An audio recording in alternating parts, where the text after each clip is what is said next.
Hi, welcome to Business Influencers. My name is Chris Salem, your host. We welcome you here if this is your first time. Again, you found us here at TALRadio, and we hope that you could also follow us on Apple, Spotify, and also our YouTube channel at TALRadio under Business Influencers. We are so excited that we just posted our 150th episode a few weeks ago. And again, the show continues to grow because of you, the listener, joining each and every week. If there is any content that you would like to see on a future show, feel free to reach out to us at chris@christophersalem.com. That's chris@christophersalem.com. And we'll make sure to take a look at it and see if we can include that with the right subject matter expert for a future show. Today's show is being brought to you today by Alumni Direct. Alumni Direct is a new social media community platform dedicated to bringing alumni together from all different generational types and an opportunity to meet new people for the first time. Now, this is a membership program taking all the noise out of social media. No more of those noisy notifications. You get to come in and generate genuine and authentic relationships on your time and choosing to interact with the content that resonates with you best. Now, you could form many groups on Alumni Direct, for anywhere from your alma mater to your sorority, fraternity, right down to if you're even a professional athlete and you're transitioning into everyday life, you could create a group for other professional athletes doing the same. If you'd like some more information about Alumni Direct, check them out at alumnidirect.com. That's alumnidirect.com. Well, we've got a great show for you today. And any of you that network, you are in the right place because networking is where it's at. Networking is where we build relationships. And this is how we generate new business and referrals. Well, you're going to learn from a master in this particular area that's been doing it for a long time. And you're going to hear some interesting perspectives on it and what you can be doing differently to take your networking for your business to a whole new level. We're going to be talking about networking for business influencers. And we're here with Greg Peters. And Greg started his professional career as a computer programmer with all the social skills that applies. Greg fully emphasizes with the struggles faced by reluctant networkers everywhere. After 30 years as an entrepreneur, business owner, professional networker, however, he also understands the limits of your success are directly related to the power of connections and relationships you build. Today, he is the co-founder of Third Generation Networking, where he works with business professionals to develop their networking skills so they can improve their access to the best practices and industry knowledge, increase influence in their communities, and ultimately build their bottom line success. He has captivated audiences from diverse industries such as Kellogg's, Real Estate One, and the Credit Union, and National Association, University of Michigan, and Meeting Planners International, among many others. Greg has served as chapter president for the National Speakers Association, Michigan chapter. He has achieved the rank of Master Black Belt in Martial Arts. He wrote his book, Hello and a Handshake, and hosted the podcast, Third Generation Networking. Throughout all of these accomplishments and those associated with being a husband, father, and stroke survivor, he has witnessed firsthand how you can achieve nothing of significance without the help of others. His driving purpose now is to give everyone the tools they require to build resources for their own success and significance. And without further ado, we welcome Greg Peters to the show. Greg, how you doing today? Doing great, Chris. How about yourself? Doing awesome. So glad to have you here. And so, before we get into networking for business influencers, we'd love to find out about your how do you fell into networking? How a computer programmer went from, computer programming and now being a master networker. Well, isn't it obvious? Well, what happened back in ancient times, I was at the University of Michigan as a computer programmer, and I decided to start my own business because I was going to be an entrepreneur. Can you see the wind blowing through my hair and the tape behind me there? I was uninformed was that when you start your own business, you have to find your own work. Yes, yes. And I quickly discovered that aggressively waiting by the phone didn't make it ring. So I had to start, looking for my own work. I didn't really want to do that cold calling thing because that felt like just asking for rejection. Yeah. So I decided to try networking. I was horrible at it. I'm not joking when I say I had the social skills of a networker or a computer programmer. But I took a class or two, I read some books, and I practiced. And what I discovered is a lot of the techniques are just that. They're techniques. They're skills you can learn. It's Yeah. not something you're born with. So I learned how to do all that, and I grew my business, and it got to a point where I left the University of Michigan full time. I decided to go full time on the business. That was right around 2008. You remember that time? Oh, the financial crash. I remember that well. I was at a matter of fact, I was at a business aviation trade show in Orlando when that happened. Oh yeah. Yep. Okay. So you know exactly what I'm talking That- about. Great time to start your own business. But the cool thing was because I had built it with networking, it actually grew. So even when everyone else was having all these challenges, my business grew to the point in 2009, I never wanted to have people working for me. So it was really a freelance business yeah. I created. And I had more work coming in than I could get done. And one night, it was about 3 o'clock in the morning. I was trying to, plunk out all the code. And I suddenly realized after 20 years, this is not feeding my soul anymore. Something needs to change because this isn't making me happy.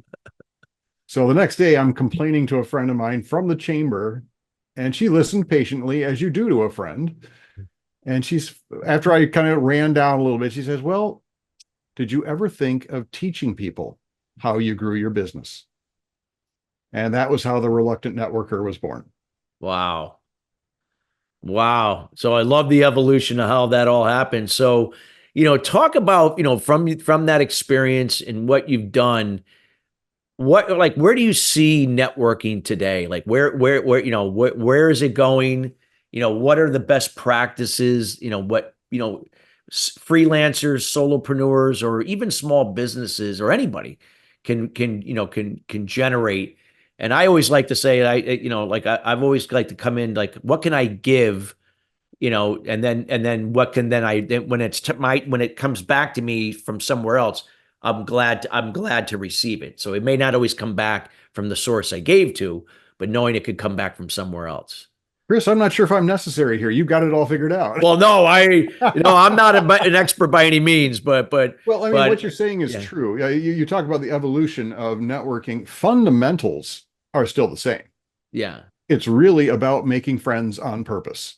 yeah, You're putting yourself in the right locations and you're meeting people and you're showing you care more about them than you do about yourself in the moment. You're looking for ways to be of service to them. You're building up these connections, not to create an imbalance by any means. It's just that's how you create good relationships.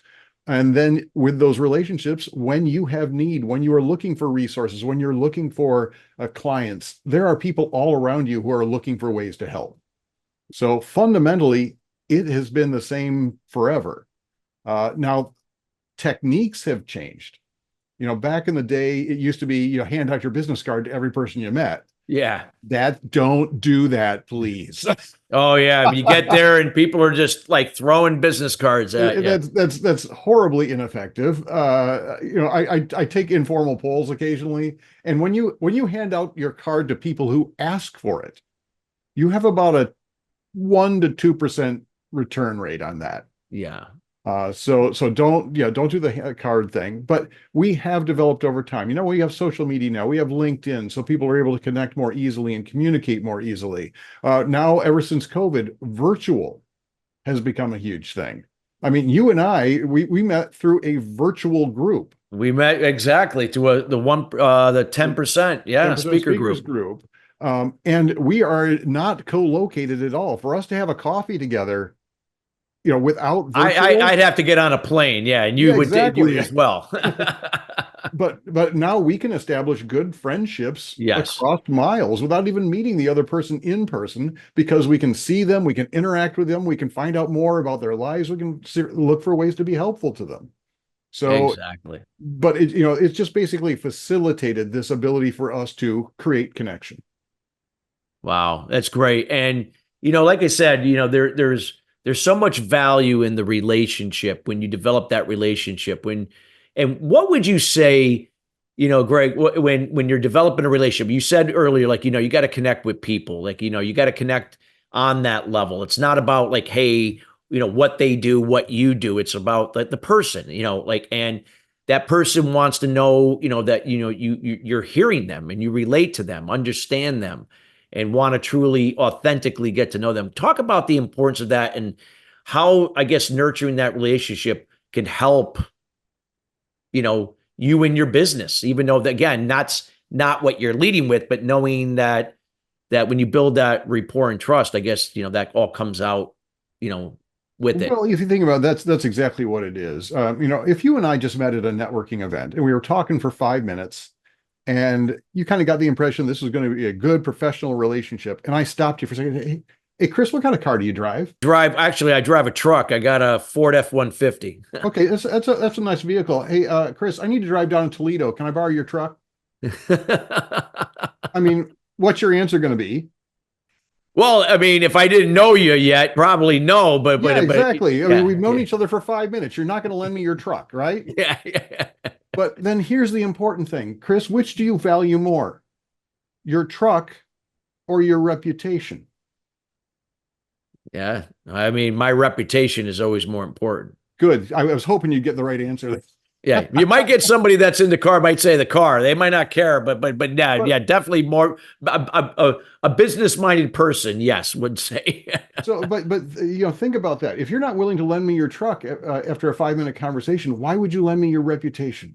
Yeah, And that's pretty much everything we want out of networking is there's a result of someone else putting their reputation on the line. yeah. So we need to build those strong relationships so people know they can actually trust us with their reputation. Yeah, that is so true. Like, because especially in today's world, I mean, maybe you can expand and share. It's not like, it's like back in the day, we had to count on people to give us information. Like if we were going to buy a car, right? So we had to talk to a salesperson to give us information. But I can get all that information online and come in and it's either like, hey, can you do this price or not? But it's the same thing, I guess, with people. Like you gotta, so if you could talk about the process, like what would be a strategic way, of getting to know people? Like what's that process look like to build that rapport, vet them, they're vetting you or encouraging them to vet you, that when they say, oh God, I feel really good about this person, I would definitely put my reputation on the line to refer them. Yeah, I think the very first thing is you have to know what you're trying to achieve. Yep. Be in the place where the people who can help you achieve that are located. So if you're looking at international import export, probably the local chamber is not the place for you to Exactly. be. But once you are there, your focus is on the connection, not on the benefits you can gain. Yep. Because if you think about it, even in a social aspect, if you are only looking to be friends with someone because you want something from them, that's called being a user or a manipulator, and no one wants to be around that. No, So exactly. first of all, you got to come in with the right motives. And then when you start having a conversation with someone, the first thing you need to determine is, do you have chemistry? If you don't have chemistry, the relationship isn't going to work. You're going to have a chemistry with most people. But if you don't try to force it. Just because, oh, wait, they're the CEO. If you don't have a connection with them, it's going to feel false on both sides. So let that go. Go and meet someone else. All right. Now, when you've met that person for the first time, you've had that chat with them, but it's only the 5 minute chat. So you really can't put a whole lot on that relationship yet. So that's when we need to have a longer conversation. Hey, Chris, I've had a great time chatting with you, at the 10% speakers. Would it make any sense for us to sit down for a virtual coffee and maybe talk a little longer, continue our conversation? Okay. So that gets you to the, okay, we're starting to build the relationship. That first longer conversation, you are looking for ways to be of service. And I can't emphasize this enough. Yeah, it's so important, like what you said, but keep going, please. Well, if you think about it, if someone calls you up out of the blue, you haven't talked to them in a couple of years, and they say, hey, Chris, I'm just checking in. What's that code for? Checking in is like, yeah, just to see, hey, is there somebody you could help me, refer me to? I'm looking, yeah, I want something from you, right? Yes, And how often do you think you can just check in on someone before they start screening the calls? exactly. And then But that, if then every time you call them up, you have a solution to one of their problems, how often do you think you can call them then? all the time. Every day. Yeah, they Yeah. will look forward to your calls. So that's why we should be always looking for, and it doesn't have to be big stuff either. It doesn't, you and I, we're, on slightly different levels of speakers right now. Yes. Most of my clients would not be good for you, so I can't connect you with that. Yeah. What else could I connect you with though? Simple things. You're Simple on, thing. It could be like, it could even be, Chris, have you ever checked out this tool? It's really helped me in my networking in my business. And I go, no, Greg, I never heard of it before. Let me look at it. And then find out that, wow, I didn't know about this. well, just the last time we talked, we were talking about some of the techniques that we can use when we're Yeah. doing trainings, simple stuff like that. Or, if you're connected on LinkedIn, being able to comment, or, those small things are what build the relationship. Yeah. So work on that first. You think of your best friend in the entire world. You didn't create that friendship the first time you met them by sending them on a cruise. And if you did, I want to be your best friend right now. No, So so that's what it is. true. It's the slow build. You got to do the slow build. This is not a hunter process. This is a grower. It's a farmer. It's a process, like you said. If you're looking for instant results, like in a couple days, something like that, you're in the that you're not gonna benefit from that. You're gonna burn, and people are gonna not want to network with you, or they're never gonna refer you. On the nose, because you're suddenly pushy and desperate, and Yeah, everyone loves being connected with pushy and desperate, right? I mean, yeah. What would you recommend? If you were, there's so many networking groups out there, and some are exactly doing that, like still the old way of doing things, throwing cards and coming off like, what can you do for me?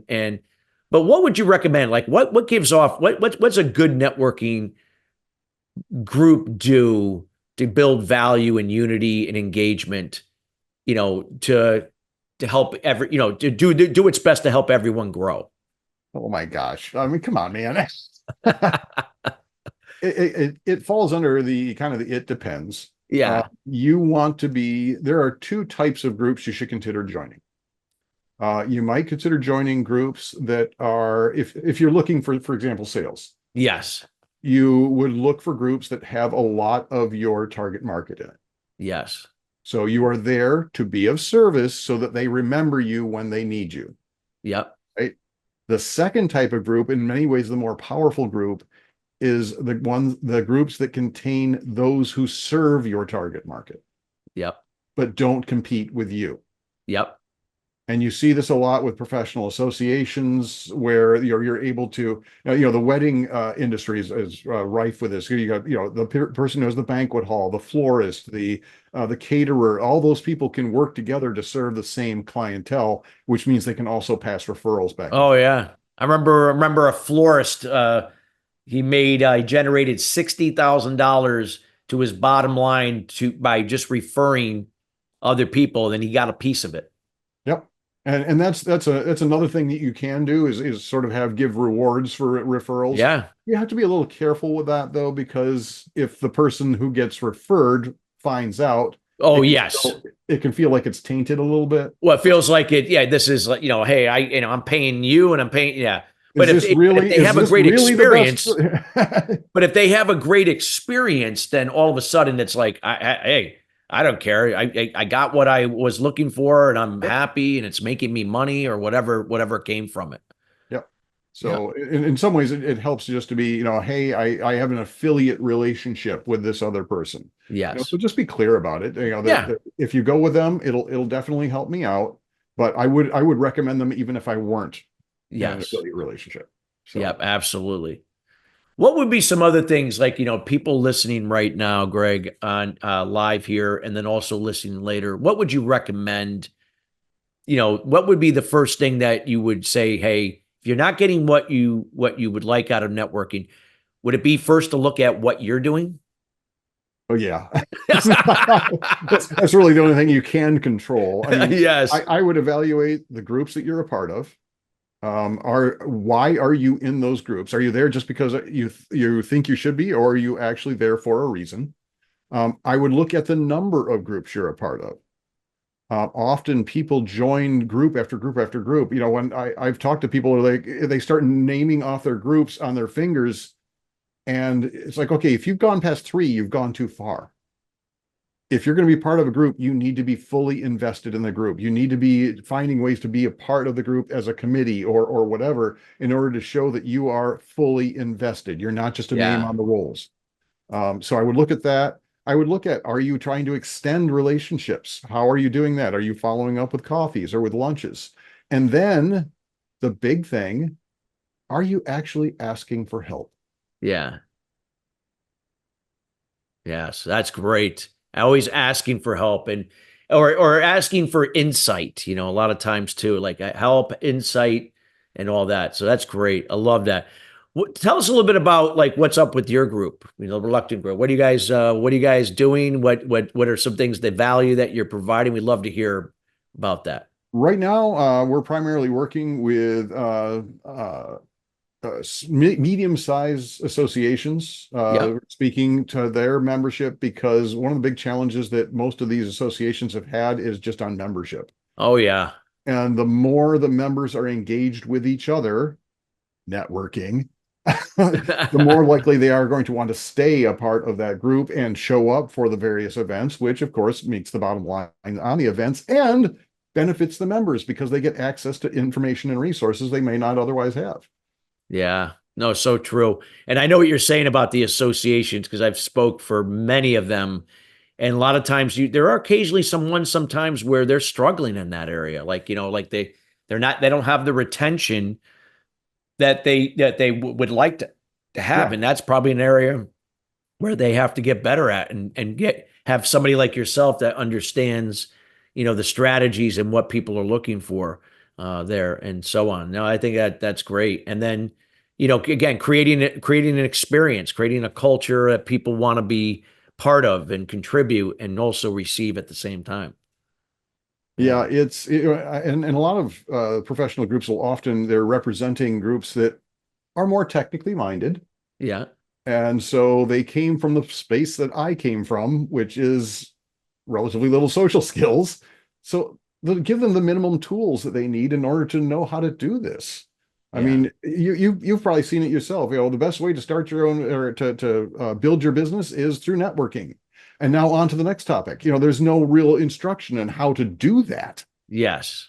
So that's what we're there for, to kind of give you the tools so that you know what that steps are. Well, that's fantastic. I think so many, like you said, associations and other kind of forums and anybody where they're bringing people together can definitely benefit from what you're doing, Greg. And we want to hope that people that are listening will get some of those people that they can reach out to you and find out more how you could help them in those particular strategies and endeavors that they're looking to do. I know as we're getting near the end of the show, I want to make sure that, first of all, I want to thank you for taking the time out of your day to be here, not only from myself, but also everyone here at TALRadio and the Touch of Life Foundation. What is the best way people could get in contact with you, anything that you're up to, and anything you like to share with the audience? Oh my gosh. You can get in touch with me through my website at thereluctantnetworker.com. I'm available on LinkedIn. That's my favorite platform of choice. You can find me there. I think actually, it might be Greg Peters Speaks there. It's been a while since I actually looked at my own. I'm sure it'll be in the show notes, though. Yes, it will be. It will be in the show notes. Or you can just email me at gpeters@thereluctantnetworker.com. Wow. And well, we highly encourage. Oh, go ahead. Sorry. And as far as what we're working on, really, it's just trying to spread this networking concept. I figure the more connected we are, the better off we all are. Yeah.